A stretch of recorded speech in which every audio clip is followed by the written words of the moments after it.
Hi guys, today we're going to go through the lesson doing our heat calculations. So these calculations go along with the graph that you did earlier. So when you watched the first video and you looked at this graph, remember they highlighted the different parts where the temperature is up the side. And so whenever there was one of these diagonal portions, there was a corresponding change in temperature. So it went from this temperature to this temperature by the time you reach that diagonal. And then this diagonal, it went from 0 degrees up to 100 degrees. And then this diagonal portion was from 100 degrees and then continuing to warm up. So the calculations that we're going to do today are the ones that are going to correspond to these diagonal portions when there's a change in temperature. Tomorrow we'll do the ones on the flat portion where even though time is going by and energy is being added, you're not seeing any temperature change. Okay, so today's focus is on these diagonal portions of the heating curve. So they talked about these little Q equations in that little video that you watched. So we're going to go ahead and do the calculations that go along with that. So like I said, this part is corresponding to when there's a temperature change. And so this is going to be the diagonal parts of the heating curve or cooling curve, depending on which direction you're going. So the formula that we use is this one here, and you don't have to memorize that. Again, it's on the back side of your reference table. So Q, which corresponds to the heat, and we typically measure heat in joules, sometimes calories or kilocalories. M just stands for mass, like we've been doing, which is going to be measured in grams. And the delta T, delta means change in temperature. And the way that we measure the change in temperature is we take the final temperature minus the initial temperature. So it could be a negative number, it could be a positive number. And that will tell you if the temperature goes up, then your final is going to be bigger than your initial. So you would have a positive heat change. Whereas if your final was smaller, the temperature went down, then a smaller number minus a bigger number would give you a negative. So you would end up with a negative heat calculation. All right, and then C is kind of our new one, and C stands for specific heat. And this is going to be a unique number for every substance. Okay, so it's unique to whatever the substance is. And what it represents is the amount of heat needed to increase the temperature of 1 gram of substance by 1 degree Celsius. Okay, so if it has a larger specific heat, it means it takes more heat to get that substance to go up by 1 degree. If it has a lower specific heat, then it means it doesn't have to be heated up as much to get the temperature of that material to go up. So if you think about something like water compared to beach sand, compared to a piece of metal, they're going to take different amounts of heats for them to start to change in temperature. Okay, so we're going to look at the problem. So to keep straight between what we do today and what we do tomorrow, notice that for these problems, you can see that there's a change in temperature. Okay, so in this case, how many joules of heat? So joules of heat, so that's our Q, are needed to raise the temperature of 10 grams, so that's our mass, and it's raising it from 22 to 55 degrees if the specific heat is 0.903 joules per gram per degree Celsius. Okay, so it's very simple. You're just going to be plugging in. So how many joules of heat? So joules of heat is your Q. So Q equals your mass, which is 10.0 grams, times your specific heat, which is 0.903, times your change in temperature. So your final temperature is 55, your initial temperature is 22.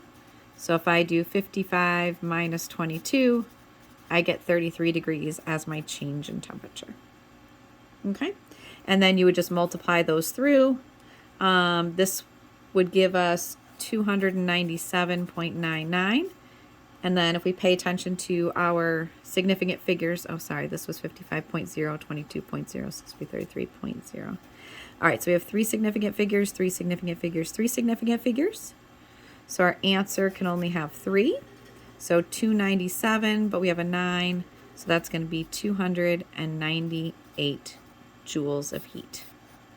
So you're going to have to add 298 joules of heat in order to raise the temperature of 10 grams of aluminum by 33 degrees. Okay, so it's going to be the same for all of these, except sometimes it's just going to be a different thing that we're searching for. So in this next one, it says a 15.75 gram piece of iron, so that's our mass, absorbs this many joules of energy. So we already have our Q this time. Its temperature changes from 25 to 175. So our final temperature is higher than our initial temperature because it's absorbing heat. And then this time they want us to calculate the specific heat, which is the C. So we'll just have to do some algebra. So same thing, we're going to start with our formula. So Q, so we're using this formula. So Q equals, so 1086.75, so that's our Q, equals M times C times change in temperature. So M is 15.75. C is specific heat, which is what we're trying to find. So I'm just going to go ahead and leave the C. And then my change in temperature, I have my final temperature minus my initial temperature. So my change in temperature is 150. Okay, and then you're going to do some algebra. So I have 1086.75. I'm going to multiply these two. So I get 2,362.5 C. And then to get the C by itself, I of course divide both sides.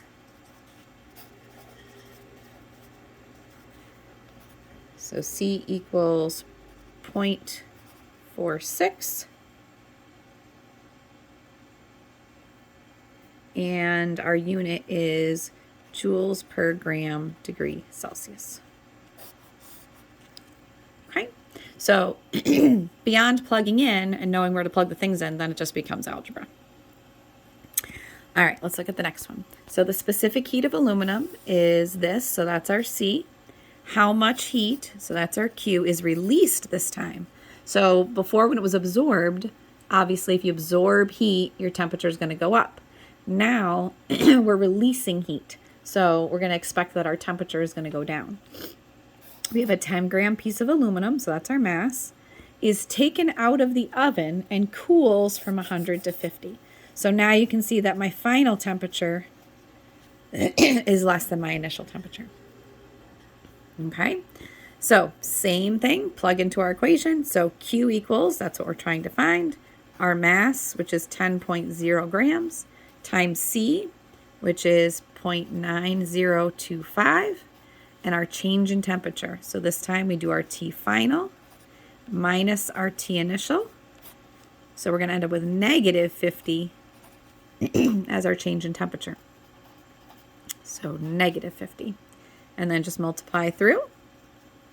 So when we multiply through, we get negative 451.25.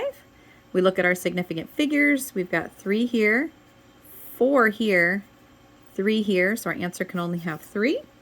So our Q equals negative 451 joules. So the negative shows that that's energy that's going to have to be given off or cooled in order to get my temperature to drop from 50 to 100. So these first two, we were absorbing energy. Our temperature was going up. We were heating things up. Now this is when I take the foil out of the oven and the temperature decreases. So I'm going to end up with a negative Q. Okay.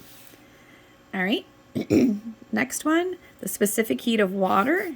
You can see how big the specific heat of water is compared to aluminum, 4.184. So this is why, aluminum foil is going to cool off, right, when you take it out of the oven. Water, this is how all of our environment and everything works. If water cooled up and heated up, and cooled up and heated up so quickly, how much it would impact like our oceans, our lakes, etc. We can expect that a lake is not going to drop by a bunch of degrees just because the temperature gets cooler at night. So specific heat of water is really pretty high. It holds on to its heat. It takes a lot to be able to get it to transfer away. So the specific heat is that if 20 grams of water cools from 25 to 20 degrees, so it's going to drop 5 degrees, how much heat energy moves from the water to the surroundings? So again, real simple, we're finding our Q. So Q equals our mass, which is 20.0, times our specific heat, which is 4.184. And if you're ever asked a question about water and it doesn't give you the specific heat, like when you're doing your quizzes, if you go to the very front page of your reference table, it has some different constants for water, and you'll see that 4.184 for specific heat of water. And then our change in temperature, our final temperature was 20, our initial temperature was 25, so our change in temperature is 5 degrees, and negative because our temperature went down, and then we just multiply through. So we get negative 418.4. This one only has 2 significant figures, so our answer can only have 2. So we're going to have to change that all the way to negative 420. Q, which is our heat, is in joules. Okay. All right, and then the last one, this is the only one we've done so far where we're finding what the change in temperature is. So just a little bit different. This is saying a 300-gram piece of copper is heated and fashioned into a bracelet. The amount of energy transferred by heat to the copper is 66,300 joules, so that's a lot of heat. That's your Q. The specific heat of copper, 0.3845.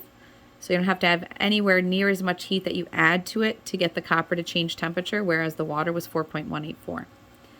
All right, so Q equals, so 66,300 equals our mass, which is 300.0, times our specific heat, 0.3845, times our change in temperature. And we can just leave that. We're not being asked what was our initial, what was our final. We just want to know what was the overall change. So we're basically just solving for an X there like we did before. So I have 66,300. I'm going to multiply those. I get 115.35 X basically. Now to get my X by itself, I'm going to be dividing both sides. And my change in temperature is going to be 574.5 degrees. Okay. All right, so I'll take a picture of that note page as well and send it on later in case you missed anything. But hopefully, I mean, it's basically pretty simple algebra once you figure out where to plug the numbers in. If you guys have any questions, email me. So there's a quizzes that goes along with this. That'll be what you'll work on first period. And then second period, there's 2 of those Google form virtual labs about changing state, like evaporation, condensation, etc., heat and stuff like that. So you'll work on those 2 virtual labs, okay? And then always go back if there's anything that's missing and do any of those back assignments, okay? Let me know if you guys have any questions. Hope things are going well.